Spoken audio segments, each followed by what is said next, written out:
I'm standing on the summit of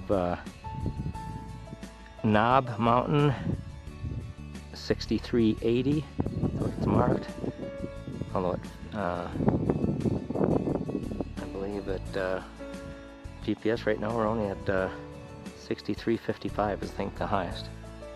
Anyway, Knob Mountain, 6380, facing roughly east.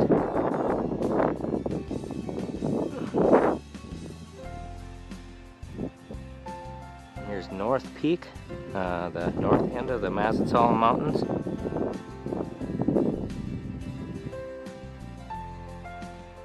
Actually, I'm about a quarter mile from the Mazatzal Divide Trail number 23.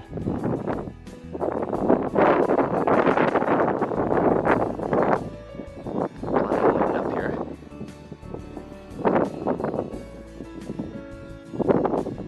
You can see this direction with our pines up here.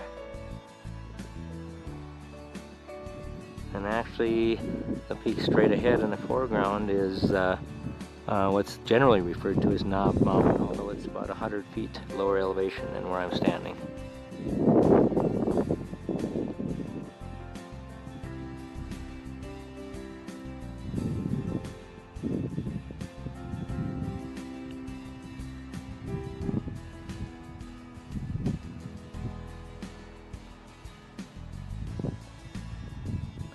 Look across the Mobian Rim.